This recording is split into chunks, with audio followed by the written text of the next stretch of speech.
ndikulandireni mpulogalamu inanso ya tisanthule malamulo pano pa Mibawa television. Mpulogalamu iyi ndithu mu tsiku la lero tikufuna timve zambiri zokhuzana ndi malamulo amalo atsopano kuti kodi akukamba zoti chani. Tikudziwa ndithu kuti pakadali pano malamulo amalo anasinthidwa ndithu, mwina kwa ena sitikudziwa ndithu kuti kodi malamulo akale amayenda bwanji komanso malamulo apano akukamba zoti chani makamaka malingana ndi malamulo athu a dziko lino. Kodi ndi ndani amene akuyenera kuti akhale ndi malo, amene akuyenera kugulitsa malo ndi ndani, komanso ndithu tikhaire kumva zambiri kuti nkhani za mikangano zomwe zimakhalapo ndithu pa nkhani zokhuzana ndi malo, malamulo athu amakamba zoti chani. Ine dzina langa ndi Natasha Ndala. Tatiyeni bwanji tikhaire limodzi pamene ndikhalenso ndikucheza ndithu ndi Council Victor Gondwe amene akhala kuti tambasuli zambiri.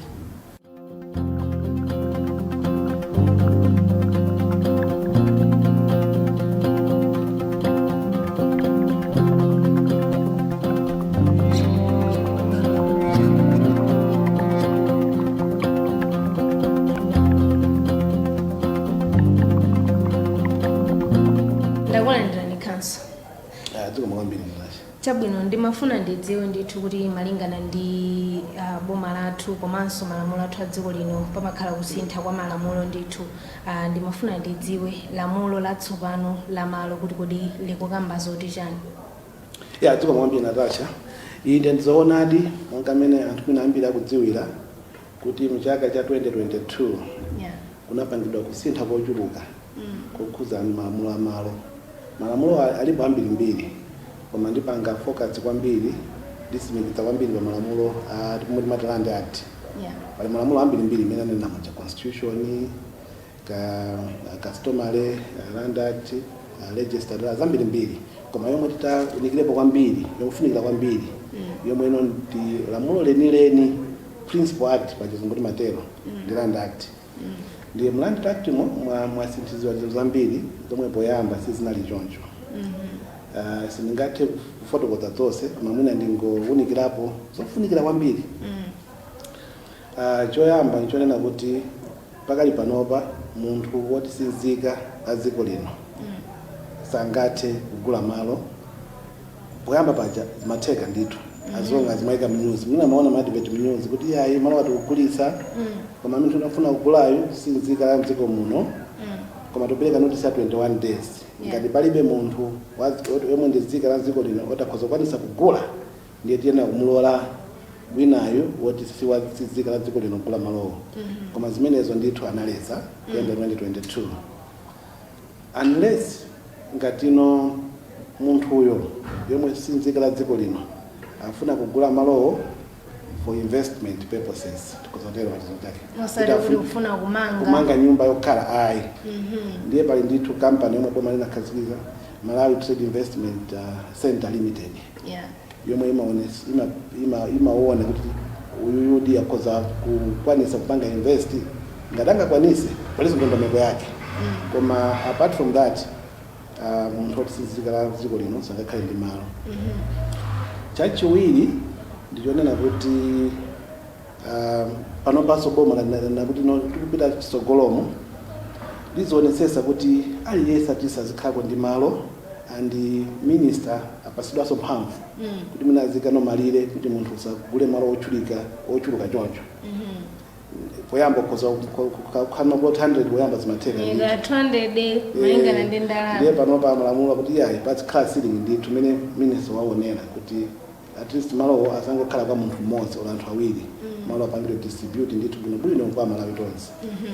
Chabwino musanapite chitsogolo pa nkhani yonena kuti malo asamagulidwe ndi anthu onena kuti sinzika za dziko lino. Ndikudziwa zoti anthu ena mapeza kuti abwera kuno ndithu akukhala they are settled here in Malawi and then pakupeza kuti agulanso citizenship or ena sanagule citizenship mwina angokhala nakwatiwa ndi munthu oti ndi wakuno ku Malawi. Pamene popo anthu amene akhalitsa kunoko ku Malawi kumano sinzika zikumayenda motani. Amene akhalitsa kunoko and atenga citizenship amene poti act Land Act ikumayuza word yoti citizen. Okay, pachizungu pano citizen dzika sikuti uchita khale tuno ndiwo wobadwa kuno hayi. What I think would wakandi citizenship akupasa citizenship Malawi kuno citizenship imene khoza kupangisa so ukuthekesa kuti ukapangisa so national ID ukakhala ndi zimenezo ndiyo tino ukupanga qualify kukhala ndi malo kugula malo kumalawi kuno sizokumatengeranso nthawi kuti ayipotanena kuti you need to have citizenship wangokhala 2 months kuti mwina motive yako inali yongofuna kugula malo kuti utenge citizenship palinso malamulo ake ndithu okhwimatso kwambiri pali period yoti unakhala mdzikomo kusachepera zaka mwakutika zaka 7 machisanso ndiye kuti ukakhale akakupasa citizenship ndiye kuti boma lakhutisidwa kuti wakhale nthawi yayitali and iweyono ndi chikhumbokhumbo choti ukhalabe konkuno ku Malawi ngati dziko lako. Chabwino timafuna ndidziwe kodi ndi ndani amene akuyenera kukhala ndi malo ndikudziwa zoti anthu ena zoti takamba za citizenship ena mwina ali ndi mafunso kuti anthu ena mazozoti ali ndi malo ambirimbiri ena alibe ndi munthu kuti amene amayenera kuti akhale ndi malo. Malowa ali pa magulu pali ena ngati ma private land kuti kale pali malisi amene aliyense akhoza kukhala ndi malo amenewo malingana ndi kuthekera komanso malingana munthuyo ndi nzika amene ndinonje aliyense palibe kusankha yayi malingana ndi nzika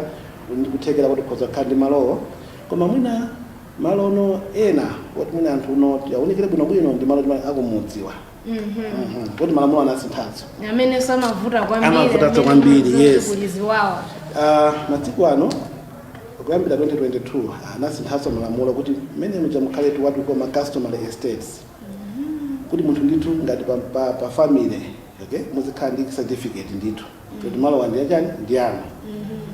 ndiyeso boma nakhazikitsanso kuti mumamizimo mukhale chomwe timachichoje land committee omwe amagwira ntchito limodzi ndi akwa DC kuonesesa kuti anthu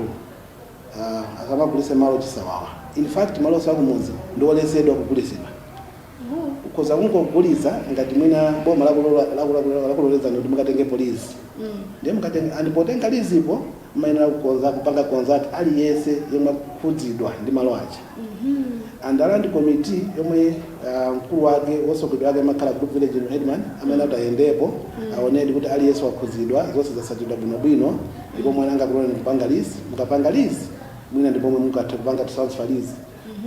kwa anthu enawo kuti angoyuza pa nthawi ya lisi ija koma simungagulise ngati mmene timapangira kale muja kuti basi malo awanda family ndine first born makolo palibe zimene japanopa ndizolesedwa.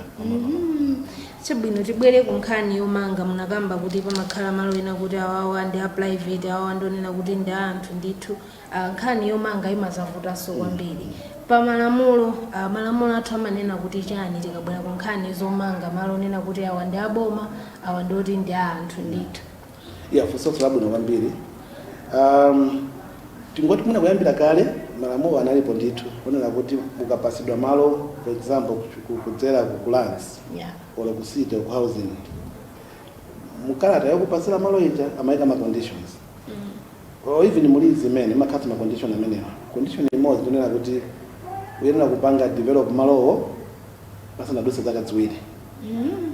ndiye zikangodusa zaka ziwiri usanapange develop iwo wacha ngatalands kaya housing kaya nda city ndi mphamvu zoti akhoza kulanda malo aja ndikumpasa munthu wina komanso panopa pali malo ene ngati mati freehold freehold kale ndi malo oti munthu ukangopasidwa basi ndi yako mpaka kalekale panalibe nthawi yoti upange develop koma panopa anasinthatsa aboma kuti ngati ndi freehold yoti no freehold kuti kutanthauza kuti malowa basi kozona kuti pachichewa ndi ano mpaka kalekale simalipira sonsonkho wa kuboma ndiye malo ngati amene aja makamaka kuti longwe uko kuja kubunda ku aliko ochuluka ndithu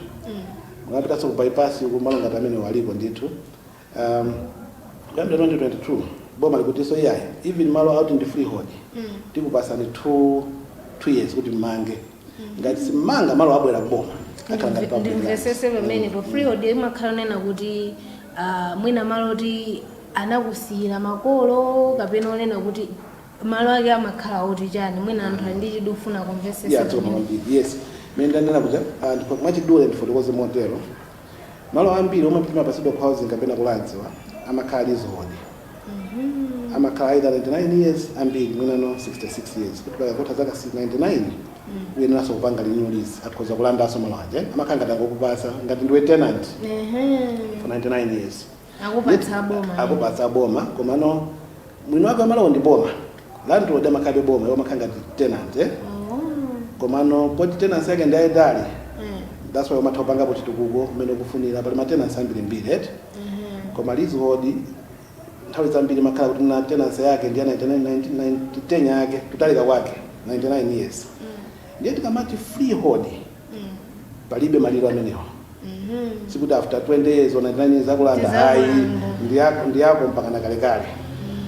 iyi ndi aboma akupatsa koma is freehold kuti palibenso malire in terms of zaka tikuzotera pachimene ndiye malo ngati amenewo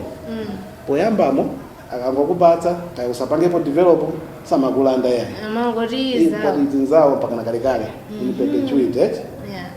komano panopa kuti ya even malo ngati amenewo uyenaso kupanga develop pasana dutse zaka zingati ziwiri ngati upanga develop pasana dutse zaka ziwiri malo amabweraso kuboma masandukaso public land tibwino ndikufuna ndidziwe kuti kodi munthu amene amapasidwa malo mukamba zoti nangasi umakhala ngati ndiwe tenant landlord ndi boma amapasidwa ndandoti akugwira ntchito mboma kapena zimakhala bwanji? Munthu aliyense ali ndi ufulu wopasidwa malo wangopanga apply ku lands for example ukhoza kupeza malo mwina wagula kwa munthu woti anapasidwa ku lands ndi lease wangogula kwa iye angopanga transfer land yake lease yake ichakubwera kwa iwe ngati yana mwina pamalo wakhalapo zaka 20 lease yake inali 99 years ndiye wagulayo uli ndi 79 years only njira yoyamba. Njira yachiwiri ukhoza kupanga apply ku lands kapena ku city kapena ku housing kuti ndikufuna malo ndiye ngati malowa anawo lands kapena housing kapena city amakakuyezera ndithu ndikuuza kuti malowa mena kupereka ndalama mwakuti ngati development charge kuti kuoze misewu tipange chani pabwere ma facilities aliyense ali ndi ufulu wopanga apply imene posati maninga ndi wenziko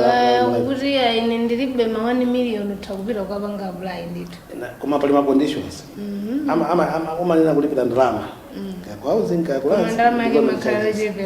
makhayo cheperako posa ndi kugula kwa munthu nanga simu mukagula kwa munthu na yesa funa apezepo ka profit ola pangapo ka develop chinaso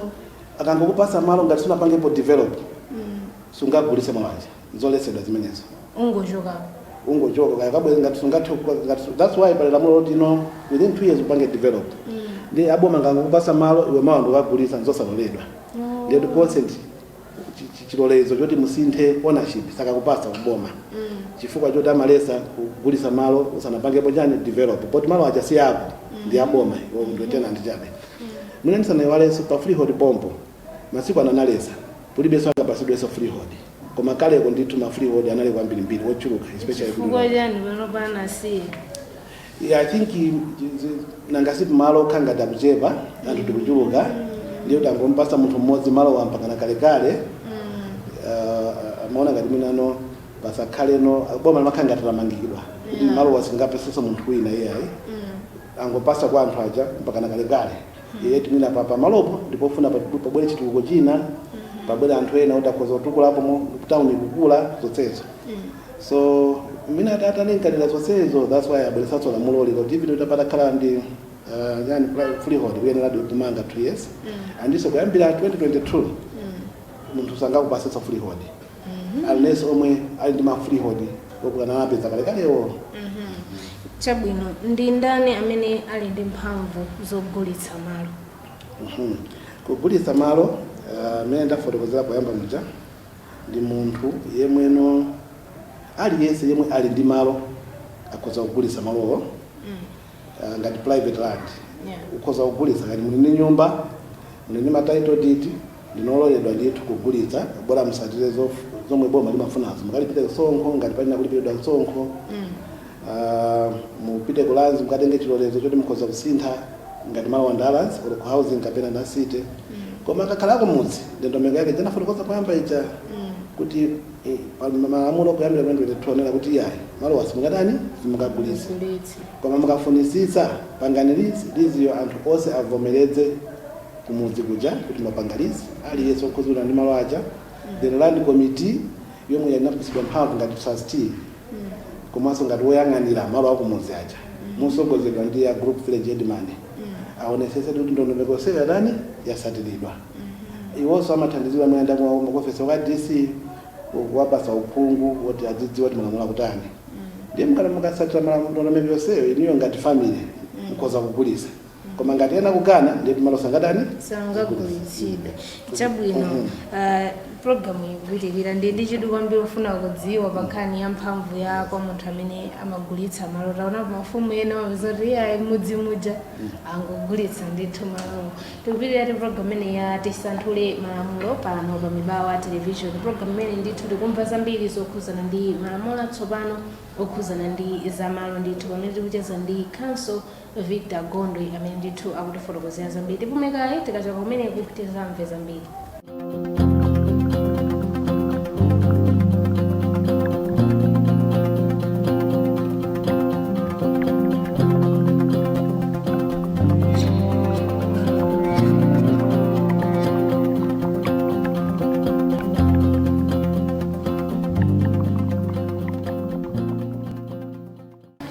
Ndikulandireni mugawo linanso la programu imene ya tisanthule malamulo pamene mutsiku lero ndithu tikumva zambiri zokhuzana ndi malamulo atsopano amalo atifotokozera zambiri ndithu kumayambiriro amenewa ndithu ndi a Council Victor Gondwe kunena kuti malamulo atsopano ndithu akumamulola munthu kukhala ndi malo kwa zaka ziwiri zokha ngati malowo ndithu simukuchitako china chilichonse chokhuzana ndi chitukuko ali ndi mphamvu ndithu aboma kukulandani malo pamene tinayi tisanapume ndithu timakamba za munthu amene ali ndi mphamvu yogulitsa malo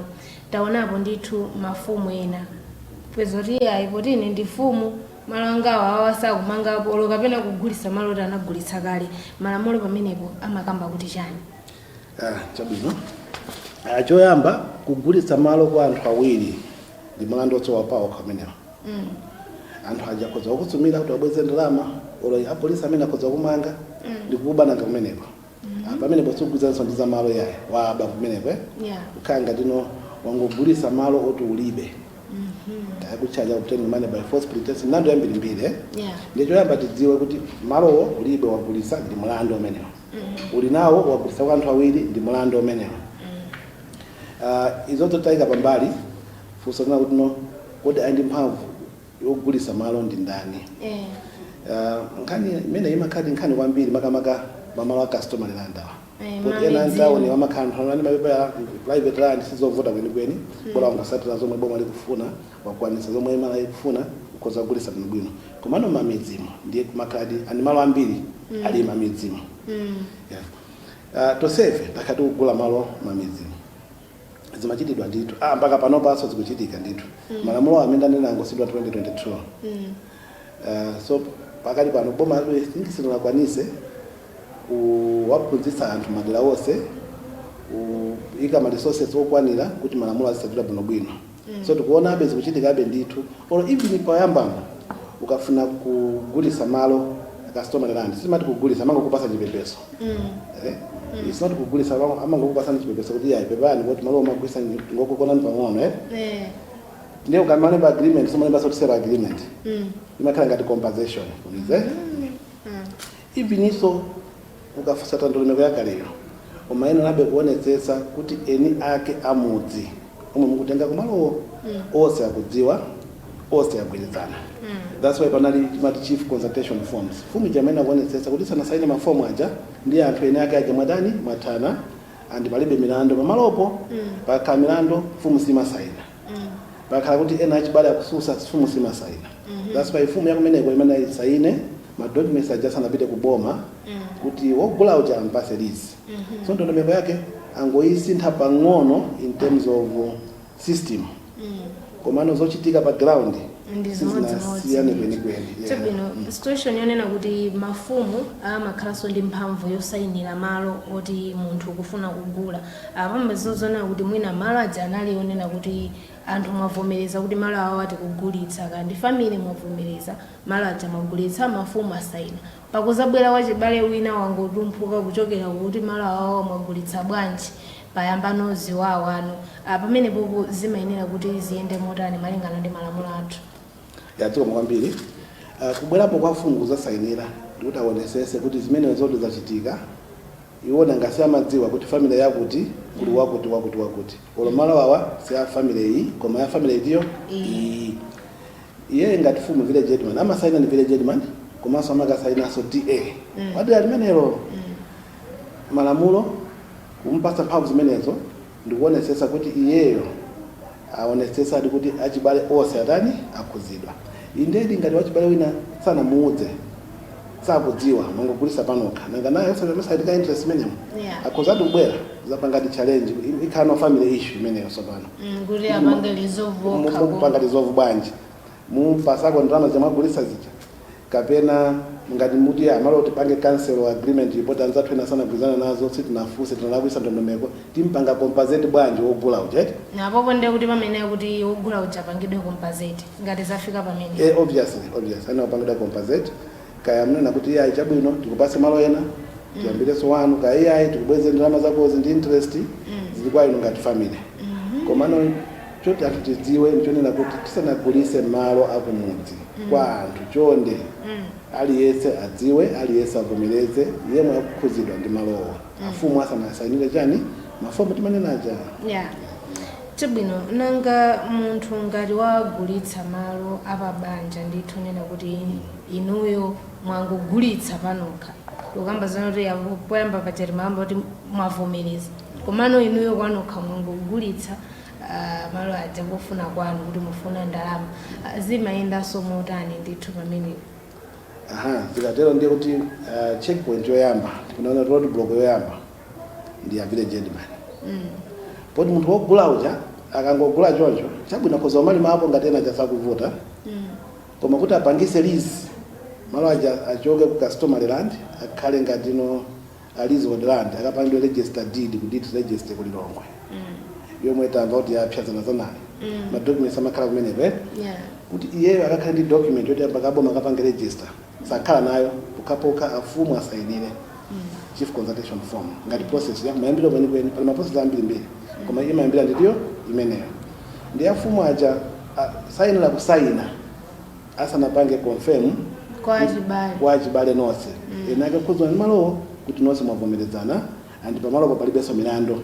kuti mina ukangana anthu awiri kapena atatu kuti munthu wake ndi ndani zonsezo afumu ena kupanga zipanga resolve asanapange boma limadalira afumu akugwira ntchito mwa minister of lands ngati munthu angogulitsa payekha inde achibale ena ndi ufulu wopanga challenge kagulitsidwe kamaloko ivinso ogula nawo sakanise beware munthu mmodzi kuti andi akugulitsa maloko mmodzi inenso nenda kupanga kafukufuku kuti munthu achibale ake ndi ndani akafufuze bwinobwino anthu omwe akhuzidwa ndi malo ngati awa ndi ndani onsewa aonesesa kuti ndani akhuza ndithu andavomereza osamangothamangira kulipira ndalama ife ogulafe poti pamawa zati salidano toka uzapezeka kuti nokukhoda na malo asimuna bwe mwachilungamo andi munthu unambasa ndalamayo ndalama ziwaononga alibe mpanga ba ndeti mwanosa chabwino tikamabwera ku nkhani za corruption imalowa pena paliponse papezeka unena kuti afumu avomereza malo kuti amadziwa zonena kuti malo awawa ndi afamily munthu uja wagulitsa malo mwina amunyemerako kenaka ake ameneyo pamenepo pamatsegulidwa mlandu wotani ndithu mlandu woyamba ndo mwatchulawo kuti afumu sayinira kulandira chiphuphu kuti asayine pacha inde tikudziwa anthu amapasa kuti yayi inunso gwirani apa kafanda zimachitika practice koma zimenezo tisapangise kuti wowo asayine fomu yoti samayenera kusayina akasayina fomu yoti samayenera kusayina kuti pali ziwawa ena sanavomereze chifukwa choti alandira ndalama that's corruption. ICB akhoza kuwazenga mlandu milandu ndi ambirimbiri even apolice amene soliciting a bribe so many abuse of office tikatenga kuti muna in that sense in the public office komano makamaka milandu inayi soliciting a bribe kaya muna ku police kumene ndikuba kumeneko so fumu yokoza mangidwa komanso andiso milandu imachitikadi wambiri tili milandu yambirimbiri mukotimo omwe anthu okangana za malo chifukwa choti mwina afumu mpaka nalipo zimachitika ndithu sikuti osanga masatule malamulo amene madziwira manje chabwino tibwere ku nkhani ya mibungwebungwe zimazafika pena ponena kuti zafika posauzana anthu akulimbirana kandi malire amalo kandi malo enino kuti agulitsidwa ndithu zoti mwina amenya munthu kapena apha munthu pamene popo malamulo athu atsopano akukamba zoti chani kwa munthu amene wavulazidwa kandi victim kapenanso complainant ndithu choyamba anthu anena kudziwa kuti mukamakangana maboundary amalo ngati mulilonge for example ndi malo ambiri mene ujamakhala kuti pali ma deed plan ma deed plan awa amakhali ma coordinates amalo aja kuti malo awa amayambira apa kuthera pati apo ndiye muna mukamakangana instead of muzingolimbana panokha pitani ku survey tukangana maboundary anthu anachosa mabeacons sizo mabeacon ali pati iwo aja munthu anachosa beacon amakhali ma records amayuza ma coordinate amaza kupanga trace exactly maboundary amalo amenewo of course vutoli linalipo kwambiri kumalo ngati freehold poti amangoyuza ma sketch woti sanali accurate kwambiri amapeza ntengo ya zimenezo komano starting point ndi imeneyo cho ndete ndipite ku survey ngati ukangana maboundary azati ziwise kuti maboundary athu anathera pati anayambira pati usati zingokangana toka kuti yani nadzala ntengo apa chani komano ngati anthu aja kumenyana ndiye pamene pozachokaso nkhani ya malo nadzala wa criminal sopano chimodzimodzi anthu mwina mumenyana kubala mumangidwa pa mlandu womenyana sizikaso za malo sopano ya apo ndikuuliza sintha zowopana kuti mwapha munthu popanda chifukwa that's murder iyi ndi nkhani inayambira kumaloko koma the act of kupha munthu that's murder ndi mlandu also criminal offense pawokha apart from nkhani za malo zomwe zapangisa kuti mupane pamene pamakakutsegulira milandu iwiri ndi pamenepo mlandu ati akusegulira ndi wandu wa murder wongala maboundary uja siungakhale criminal pawokha ndi civil kuti mene kupita ku court ngati simugwirizana kuti court ikagamule kuti malo andandane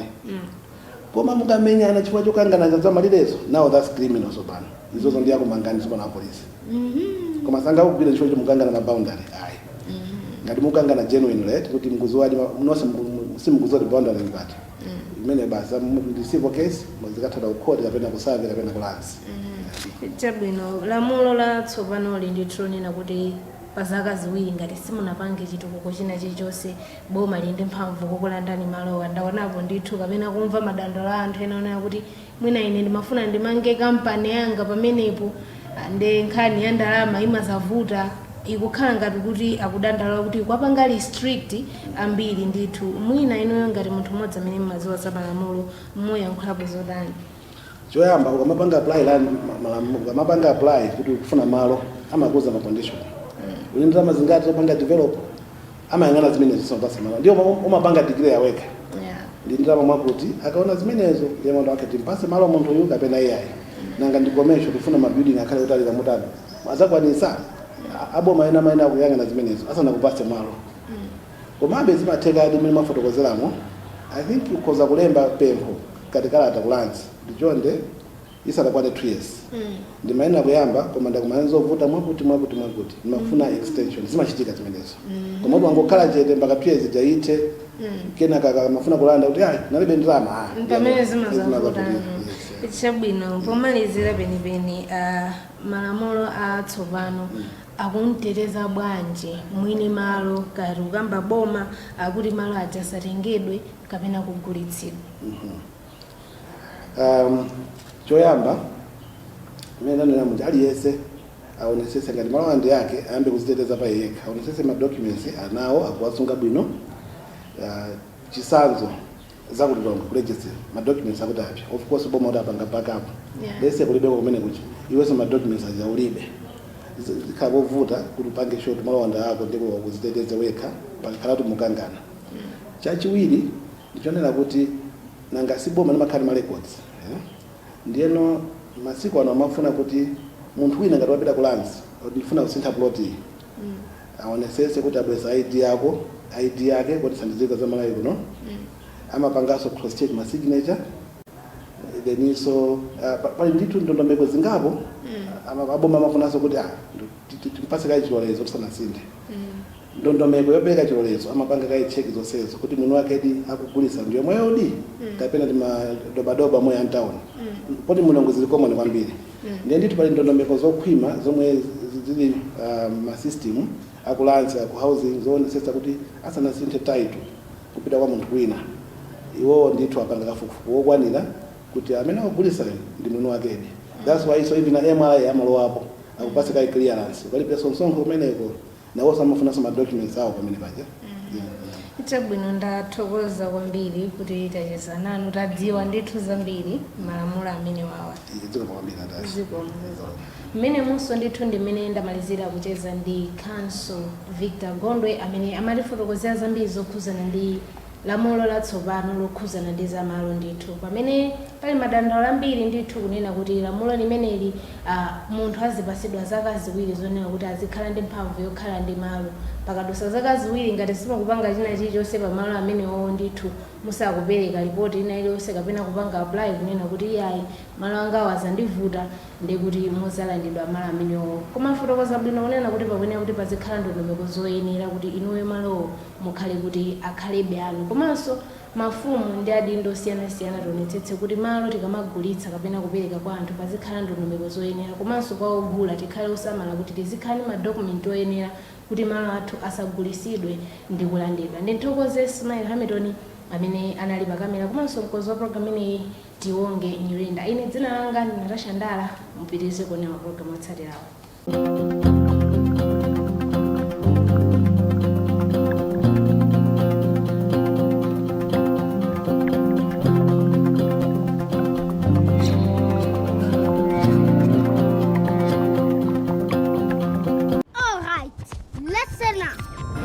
Collocates is on a mission. It makes our gums happy and our teeth strong. See?